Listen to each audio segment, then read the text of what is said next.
Salam damai sejahtera buat kita sekalian. Puji Tuhan, selamat datang kembali dalam program Radio Suara Sangkakala 107,9 FM, The Voice of Restoration. Ya, program kita adalah Obras Obrolan Santai. Ini adalah suatu tempat atau wadah di mana kita bisa menjelajah konsep-konsep mendalami dari iman kita, iman Kristen. Dan hari ini saya akan mengajak kita ngobrol tentang sebuah paradoks ya, yang terkandung dalam kehidupan kita sehari-hari antara kesulitan dan kedamaian. Bisa tidak kesulitan dan kedamaian ini berdampingan gitu ya. Jadi ada saat-saat dalam hidup kita, sahabat, bahwa ketika kita dihadapkan oleh paradoks ini, kita hidup begitu sukar, sulit, ada sebuah kesulitan dan mungkin juga ada sebuah duka cita. Dan bagaimanakah kita dapat bisa meraih rasa aman, ya, terhibur, sukacita, damai, dan lain sebagainya. Kedua kata ini merupakan sebuah paradoks. Ya, apakah saya akan mendapatkan damai sejahtera ketika saya melewati sebuah kesulitan? Nah, bagaimanakah kesulitan itu atau penderitaan itu dapat bersanding bersama-sama dengan kedamaian yang dijanjikan oleh firman Tuhan? Mari kita akan temukan jawaban melalui firman Tuhan dan beberapa contoh dari kehidupan kita yang pastinya real dan relevan. Dari penderitaan menuju kemuliaan. Ini adalah sebuah topik yang sangat-sangat istimewa buat kita hari ini. Penderitaan. Kata ini sangat melekat di setiap kita manusia, siapapun juga. Penderitaan ada dalam kehidupan manusia. Dan di dalam Bible ada sebuah ayat yang mengingatkan kepada kita bahwa di dalam penderitaan pun kita masih memiliki harapan akan sesuatu yang lebih baik, lebih besar, lebih indah, dan itu sifatnya kekal, bukan sementara. Mari saya akan tunjukkan ayatnya kepada kita sekalian. Dan konteks ayat ini saya dapatkan di dalam kitab Roma pasal yang ke-8 ayat 18. Karena aku berpendapat bahwa penderitaan sekarang ini tidak sebanding dengan kemuliaan yang akan dinyatakan kepada kita. Ya, Paulus menuliskan kepada jemaat di Roma tentang sebuah penderitaan sekarang yang sedang dialami saat kita masih hidup. Mungkin Anda, sahabat-sahabat yang sedang mendengarkan program ini juga sedang mengalami penderitaan itu. Tetapi ada sebuah pengharapan, ya, ada sebuah berita baik, good news, bahwa kita masih memiliki harapan akan sesuatu yang jauh lebih besar dan abadi, itu ya, kekal. Mari saya tunjukkan ayatnya kepada kita, bagaimana ayat ini akan menghidupi kita sekalipun ada dalam sebuah keadaan kesulitan. Ya, penderitaan sekarang tidak sebanding dengan kemuliaan yang akan dinyatakan kepada kita kelak. Suatu saat akan ada waktunya di mana kemuliaan yang lebih besar dari penderitaan kita itu akan dinyatakan kepada kita. Amin. Saya ingin Anda membayangkan seekor kupu-kupu. Ada sebuah proses dari kepompong yang rapuh menjadi makhluk yang begitu indah. Dan di awal tidak akan pernah terlepas dari kesulitan, perjuangan yang harus dilalui oleh kupu-kupu. Begitu juga dalam hidup kita, kesulitan seringkali menjadi bagian dari proses transformasi menuju kedamaian yang sejati. Kita coba belajar tentang transformasi melalui kesulitan yang dialami oleh kupu-kupu dari kepompong. Nah, mari perhatikan ini. Ini adalah sebuah analogi yang sangat menarik buat saya. Dan analogi tentang transformasi kupu-kupu ini menggambarkan sebuah proses perubahan dari tahap awal yang sederhana menjadi sesuatu yang lebih indah dan kompleks. Analogi ini seringkali digunakan dalam konteks pembicaraan tentang sebuah pertumbuhan pribadi, perubahan, dan transformasi hidup. Tahap kepompong. Nah, Perhatikan, kupu-kupu bermula dari telur yang kemudian menetas menjadi ulat. Ya. Dan pada tahap ini ulat aktif makan, kemudian dia bertumbuh jadi gemuk besar. Dan ketika waktu yang tepat tiba, ulat memasuki tahap menjadi kepompong. Kepompong adalah masa persiapan yang diperlukan untuk perubahan yang mendalam. Tentu saja berada dalam sebuah kepompong tempat yang begitu sempit dan harus diam berhari-hari, itu merupakan sebuah kesulitan, katakanlah sebuah penderitaan. Kalau begitu, apa yang kita dapatkan dari kehidupan kepompong? Tahap kepompong dapat diibaratkan sebagai masa di mana seseorang mengalami situasi atau proses yang mempersiapkan untuk perubahan atau transformasi yang lebih mendalam, ya, di mana seseorang akan menyerap pengetahuan, pengalaman, dan berbagai persiapan yang diperlukan. Ini tahap kehidupan kita. Seringkali kita harus berdiam untuk menyerap pengetahuan, belajar dari pengalaman orang lain, dan kita diam saja, seperti ulat ya di dalam kepompong. Kemudian terjadilah proses transformasi. Di dalam kepompong, ulat mengalami transformasi luar biasa. Sel-sel tubuhnya mulai berubah secara radikal dan proses metamorfosis dimulai. Proses ini tidak terlihat dari luar. Kita tidak akan pernah bisa melihat sebuah proses di dalam kepompong.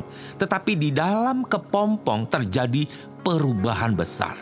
Dan dalam tahap ini, ulat berubah menjadi bentuk yang sepenuhnya baru. Wah, perubahan dari dalam. Terus apa yang dapat kita pelajari dari kehidupan dari dalam? Proses transformasi seperti ini, sahabat, ini menggambarkan sebuah perubahan diri di mana seseorang mengalami pertumbuhan secara pribadi, kemudian dia mulai masuk kepada proses pemahaman yang lebih dalam tentang kehidupan, dia mulai menyadari sebuah pengalaman kehidupan dan mulai mengubah pola pikir dan pengembangan karakter yang lebih matang. Kan berubah menjadi baik, lebih matang, lebih dewasa. Tadinya bersikap seperti anak-anak. Setelah itu adalah keluarnya kupu-kupu. Ya, keluarnya kupu-kupu juga proses dengan sendiri. Jadi setelah proses transformasi selesai, maka kupu-kupu siap untuk keluar dari kepompong.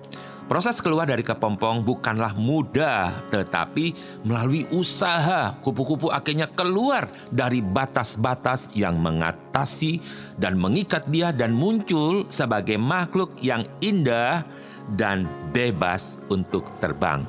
Wow, luar biasa proses ini ya. Dan apa yang dapat kita pelajari dari proses kehidupan kupu-kupu yang keluar dari kepompong?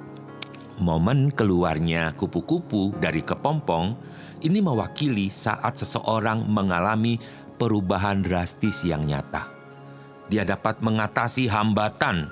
Dia muncul sebagai versi yang lebih baik, lebih baru, lebih luar biasa, dan jati dirinya muncul saat itu. Seperti kupu-kupu yang indah. Ya, jadi sebuah kemenangan setelah melewati tantangan, kesulitan, memungkinkan seseorang untuk mengeksplorasi potensi. Nah, ini luar biasa ya. Transformasi kupu-kupu merupakan metafora yang sangat-sangat kuat. Ini gambaran tentang perjalanan hidup kita. Sahabat Obras, obrolan santai, kita kadang-kadang seperti itu analoginya. Ya, ketekunan, kita mempersiapkan dalam menghadapi perubahan, menunjukkan bahwa setiap tahapan dalam setiap proses itu memiliki perannya masing-masing. Dilahirkan seperti ulat, makan, menerima semuanya, proses berdiam diri, menyerap pengalaman, firman Tuhan, perjalanan hidup untuk tenang dan diam, dan keluar menjadi individu yang luar biasa. Nah, punchline-nya begini, kesulitan adalah landasan bagi pertumbuhan dan keindahan yang tak terduga yang akan kita dapatkan. Jadi sama seperti proses perubahan dari kepompong menjadi kupu-kupu, ya, kita melalui kesulitan untuk mencapai keindahan hidup yang sejati di dalam Kristus Yesus. Penderitaan yang kita alami sebenarnya hal yang biasa saja, karena akan ada kemuliaan yang lebih besar suatu saat kelak kita akan terima.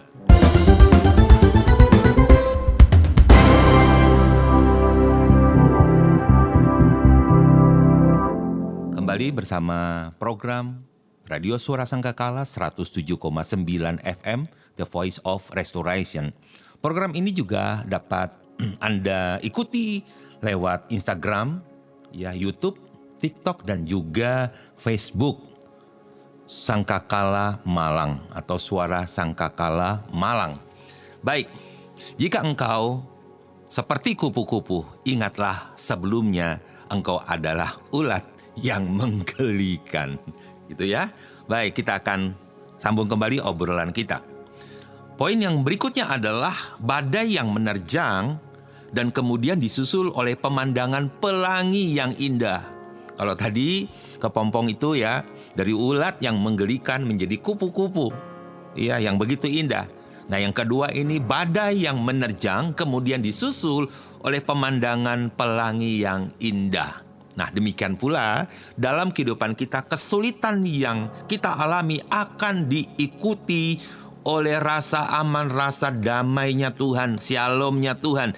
Dan itu akan terjadi dalam hidup kita. Jika engkau setuju, katakan amin. Ya, sahabat, coba bayangkan nih ya, sebuah perahu kecil yang berlayar di tengah lautan. Tiba-tiba mendung hitam mulai menggumpal di langit. Angin kencang mulai bertiup, gelombang besar mulai bergulung-gulung memukul perahu, dan para pelaut nelayan akan bingung, terhuyung-huyung berusaha menjaga keseimbangan. Nah, badai itu menerjang dengan ganasnya. Hujan deras mengguyur tanpa henti, ombak ganas menantang kelangsungan perahu. Namun di tengah-tengah kekacauan tersebut ada kekuatan yang muncul. Apa itu? Matahari mulai menyembul di balik awan kelabu dan hitam. Dan ketika badai mulai mereda, perlahan-lahan awan yang gelap itu mulai beranjak pergi. Wow. Kemudian seperti ada sebuah lukisan indah di langit. Pelangi terbentang indah luar biasa. Warnanya yang cerah mempesona, menghiasi langit, dan memberikan harapan kepada para nelayan. Mereka melihat, wah, ini tanda-tanda bahwa mereka telah melewati masa yang sulit. Jadi, tergantikan masa kelam penderitaan karena ombak dan badai, tergantikan dari pelangi yang indah, tergantikan dari keganasan badai yang baru saja mereka alami dan telah berlalu ketika cahaya matahari bersinar terang menyoroti setiap keadaan dan ada warna pelangi indah di atasnya. Itulah paradoks kehidupan kita. Kadang badai harus kita hadapi dengan segala kekacauannya. Namun di balik kekacauan itu ada harapan menanti. Di balik penderitaanmu ada harapan menanti Anda. Di balik kesulitanmu ada harapan di dalam Kristus. Di balik duka citamu selalu ada harapan bagi Kristus. Itu sebabnya sampai pada duka cita kita punya harapan. Dan dikatakan begini, ya, supaya kita tidak berduka cita, bersedih seperti orang dunia yang tidak punya pengharapan. Kenapa? Karena kita percaya orang yang mati dalam Kristus Tuhan suatu saat akan dibangkitkan kembali bertemu dengan Tuhan. Amin.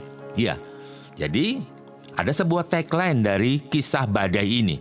Setelah badai datang, maka berubahlah dengan pelangi dan kesulitan yang datang digantikan dengan kedamaian hati. Wah, ya, ada yang datang, tapi kemudian dia pergi.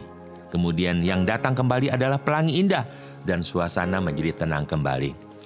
Inilah yang menjadi esensi paradoks dalam kehidupan kita dalam Kristus, bahwa di dalam penderitaan kita pasti menemukan kedamaian. Di dalam kelemahan kita menemukan kekuatan, di dalam kegelapan kita menemukan terang. Dengan begitu, marilah kita tetap teguh dalam iman, mengetahui bahwa Yahweh kita, Elohim kita, Di dalam Yesus Kristus Tuhan, Dia selalu hadir. Wow, Dia selalu hadir. Sekalipun di tengah-tengah paradoks kehidupan seperti ini. Ada satu ayat yang sangat indah saya akan bacakan kepada kita. Dituliskan di dalam 2 Korintus 12 ayat 9 dan 10. Tetapi Dia berfirman, "Cukuplah anugerahku bagimu, karena dalam kelemahan itulah kuasaku disempurnakan. Karena itu dengan senang hati aku lebih bermegah dalam kelemahanku, supaya kuasa Kristus nyata menaungiku. Sebab aku senang dan rela di dalam kelemahan, dalam penghinaan, dalam kesesakan, dalam penganiayaan, dan dalam kesulitan demi Kristus. Sebab ketika aku lemah, maka aku menjadi kuat." Wah, ini paradoks. Ketika aku lemah, maka aku menjadi kuat. Kenapa? Justru disitulah anugerah Tuhan semakin bertambah dalam hidup kita. Dalam hal ini, Paulus mengungkapkan dia menemukan kekuatan sejati dan dalam sebuah kesadaran dalam kelemahannya. Dia menemukan bahwa ketika ia lemah, kuasa Kristus muncul dalam hidupnya, lebih nyata, lebih hebat. Dan dari kekuatan sejati Tuhan yang ditemukan oleh Paulus ini menunjukkan bahwa kita terbatas, tapi Tuhan tidak terbatas. Sebagai penutup, terima kasih telah bergabung. Tetaplah mendengar dan menyaksikan obrolan santai dari program radio Suara Sangkakala 107,9.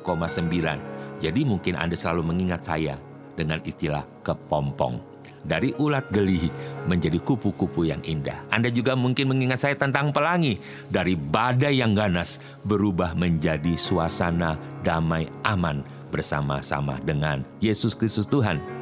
Ya, ikuti terus seluruh program Suara Sangkakala. Kita akan jumpa lagi dalam topik-topik yang lebih menarik seputar iman Kristen. Sampai jumpa, Tuhan Yesus memberkati.